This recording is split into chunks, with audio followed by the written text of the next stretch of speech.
Welcome to day 2 of refining your art of bending reality.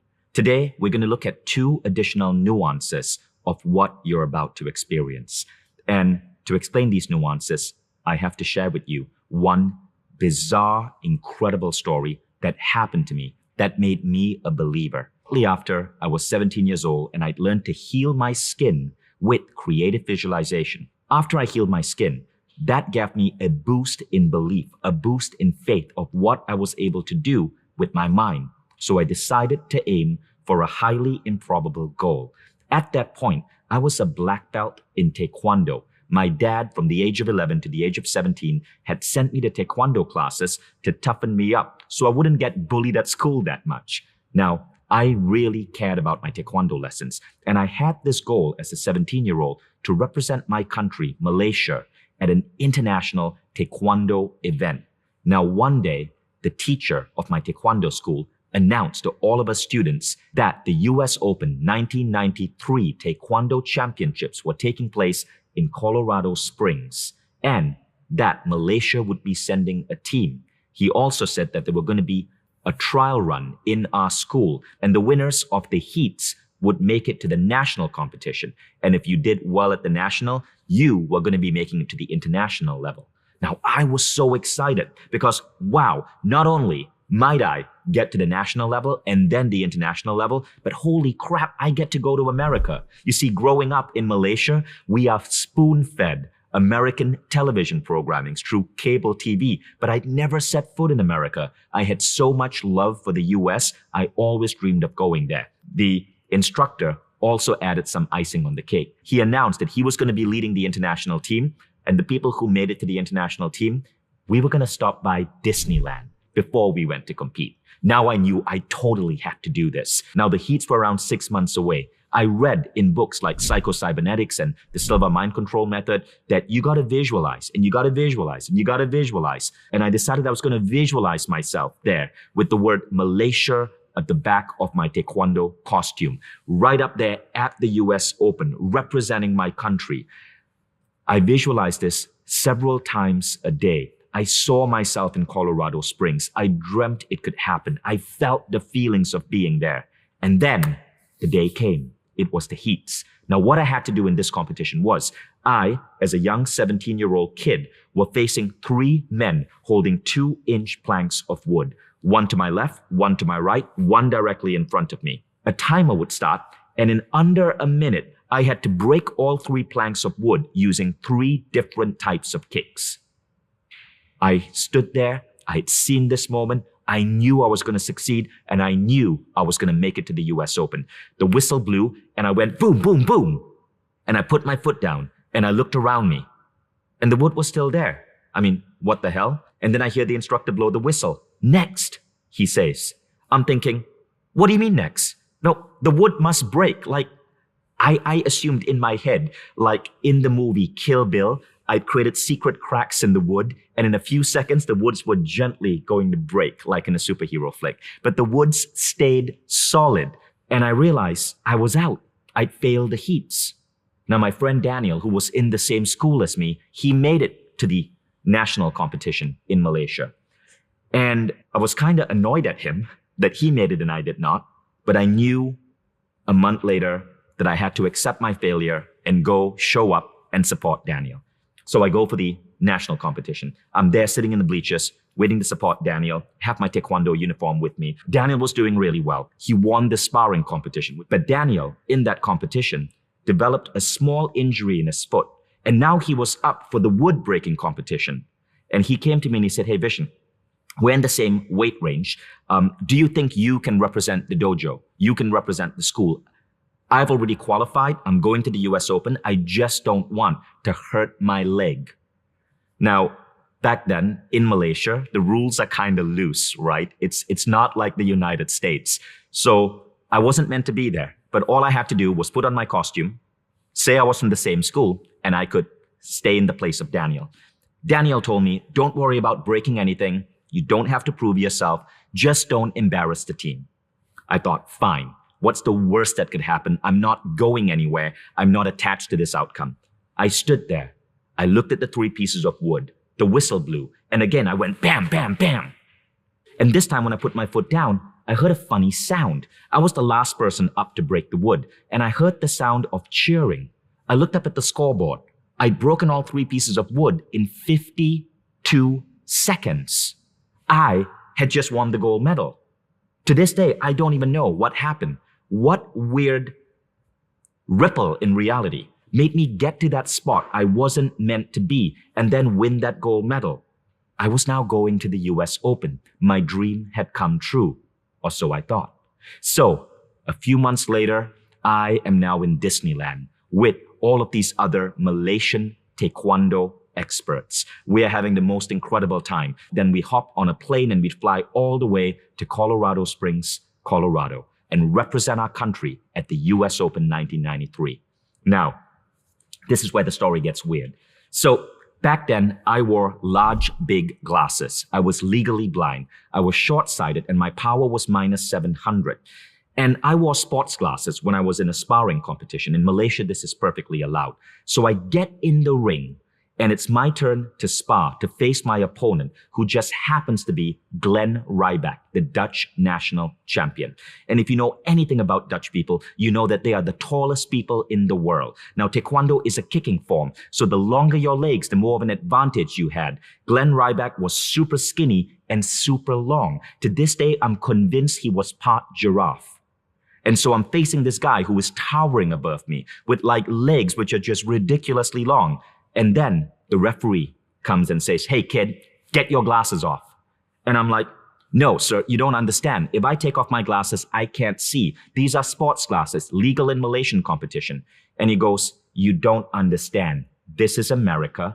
We sue each other for everything. If those glasses break, a piece enters your eye, you sue all of us. Everyone loses. Take those glasses off. American rules." Now, this was 1993. Contact lenses weren't as developed as they are today. I had to take off my glasses, and now I'm facing Giraffe Man, semi-blind.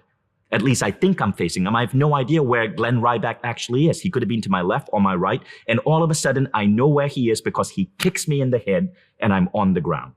And I wake up and I'm thinking, "You mother," and I can't find him. All of a sudden, another kick to the head and I'm on the ground. That's when the whistle blows. My coach tosses in the towel and I am out. I became the fastest knockout in the US Open 1993. I was carried out in a stretcher. I spent the rest of the competition in a hospital bed. I visualized and I got to exactly where I wanted to be, representing Malaysia in the US Open 1993 Taekwondo Championships. I just wish I'd seen myself walk off the platform and not be carried out in a stretcher. I just wish I'd seen myself not be the fastest knockout in that entire competition. So I learned an important lesson there. The first lesson I learned is this: know exactly what you want. I was obsessed with one thing, seeing myself walk onto the platform with Malaysia on my back in this huge auditorium at the US Open. I should have gone beyond that. I should have seen myself feeling happy and content and proud of my accomplishment, maybe even seen myself with a medal. I didn't have full clarity. The second thing is this: don't worry about the how. So many of us limit what we are able to do because we worry about the how. We worry about how we're going to get to where we're going to get. Do not worry about the how. I thought I needed to take part in the heats to qualify for the national competition. But as you saw, the universe works in mysterious ways. I didn't have to even win in the heats. I simply made it to the national competition and made it to the US Open. Do not worry about the how. Now, I want you to know that these ideas are replicable. Just last month, a 19-year-old girl beat Serena Williams at the US Open. Her name is Bianca Andreescu. She was from Toronto, and she is a student of this program. In fact, she tweeted this after attending the seminar based on this exact same program that you've attended. Bianca, from 2016 to 2019, had been visualizing herself winning the US Open tennis championships. And after she won, when she went and hugged Serena Williams, reporters came to Bianca and asked her, "Well, what's the secret? Like, how are you so positive?" She pulled up her phone and she opened and showed the reporters my book, The Code of the Extraordinary Mind. So it didn't just work for me. What I learned that day, getting into the US Open, is now being used by athletes everywhere. and you can use these ideas too. And you'll also learn how to avoid the mistakes I made. Another athlete who has openly spoken about these practices being applied in the field is Tony Gonzalez, who is a 2-time NFL Hall of Famer. He uses my 6-phase meditation, which has a segment on creative visualization in his game. You're going to learn not just the exact same tools, you're going to learn the more advanced, updated versions. I share these success stories with you so you know just how powerful these are. It's easy to assess these in sports because you have clear targets and metrics. The very same tools, however, can also be used in business, in life, in love, in health, and they can transform every aspect of your life. So what we're going to focus on today is how to bring clarity into your creative visualization. We're going to do the same exercise as we did yesterday, but we're going to add 2 important nuances. We're going to bring clarity, and you're going to forget the how. You're only going to see the end result. Now, to do this, the nuance that we're going to add is this. Before you see the vision that you want on your mental screen, you're going to see what you do not want. For example, if I was doing this to get to the US Open and win, I would see what I did not want. I did not want to be walking out of a competition feeling like I failed or lost. I did not want to be in a hospital because I got badly beaten up. By knowing what you do not want, you gain more clarity on what you do want. And as a bonus, by seeing what you do not want, you create greater desire and motivation and attraction for what you do want. So I want you to pick another goal from your 3 most important questions. This time, pick it from the growth category. So you might pick your goal for how fit and strong you want to be, or your goal for a new language you want to learn. Before you see the end result, you want to see what you do not want.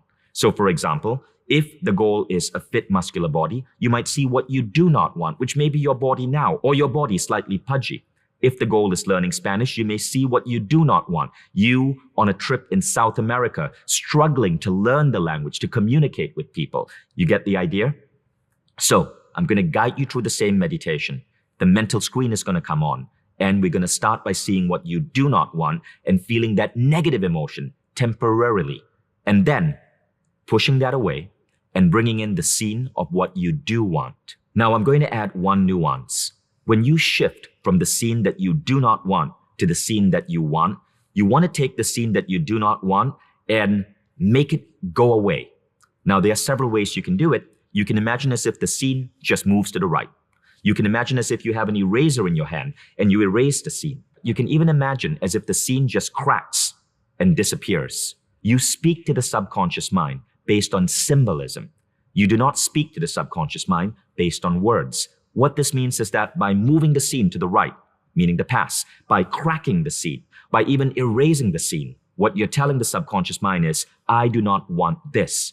And then you show what you do want.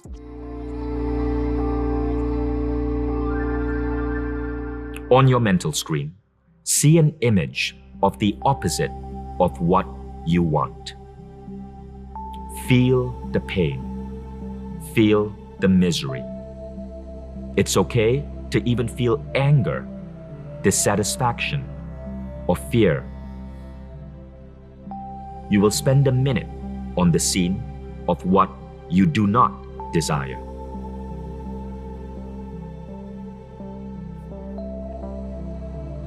As you see what you do not want, remember to feel the emotions, the negative emotions. How does this negatively impact the people around you?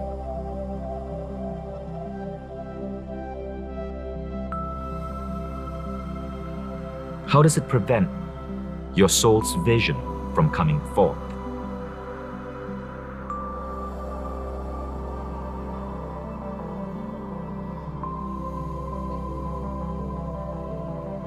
How does it feel to not be close to your dreams? Now, we're going to end this scene. I want you to move the scene violently to the right, or crack the scene, or erase it as if you have an eraser in your hand. You choose the metaphor, the symbol, that best works for you. Now go and erase the scene. The scene is now gone. Now on your mental screen, you're going to see the new image.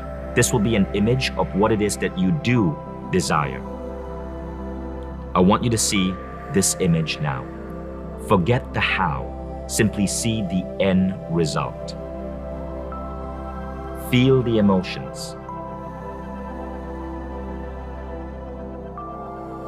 Bring in color.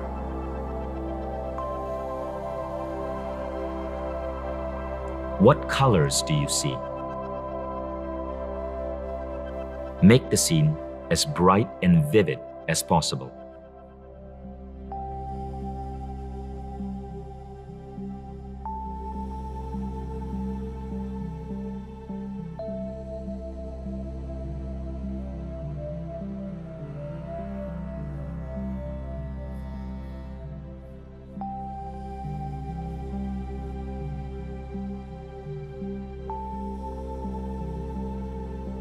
How do you feel?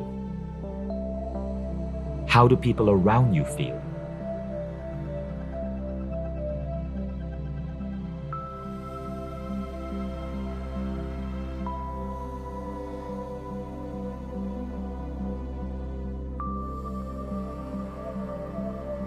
Keep adding vividness, color, feeling, and emotion to the scene. If you can, bring in all your senses. What do you hear? What do you touch? Is there something you taste?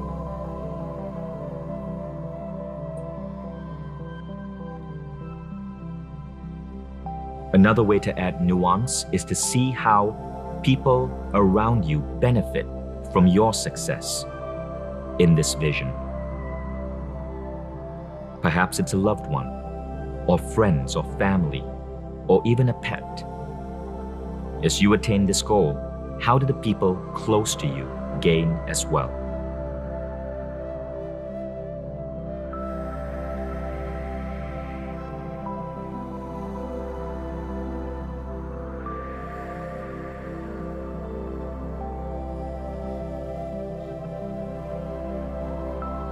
And now, I will teach you a slight trick to ensure that your vision is as complete as possible. Before you end the scene, I want you to mention to yourself, let this or something better happen. I repeat, let this or something better happen. This ensures that you get not just what you're seeing, but you get more. Now wrap up the scene, end the visualization, and we will now come out of your meditation. 1, 2, 3, coming out slowly now. 4, 5, eyes open. Thank you, and I hope you enjoyed that process. Now let's look at the nuances. You start by seeing what you don't want, only for about a minute, toss it away, crack it, erase it. You then see what you do want. You make it as vivid as possible. You bring in all 5 senses if you can. You see color. You end with, let this or something better happen. These nuances have now made your creative visualization ability better and more powerful. Tomorrow, we'll get to another level of sophistication. In the meanwhile, what I'd love for you to do is the following. Firstly, open up your journal and look at that graph you plotted on your vision for the future and your happiness for the now. Where have you moved in that graph? Make a note. Second, share your thoughts on the last 2 days of creative visualization in the tribe. What have you visualized? What are you hoping for? What did you notice? What you're visualizing for may not come to you in 48 hours. It may not come to you in 2 months. It may come in several months or a year. But by bringing in the tools of creative visualization, either way, you accelerate the time to achievement of your goal. Now, share any thoughts, any insights, any breakthroughs in the tribe, and read what other people are sharing too. I'll see you tomorrow.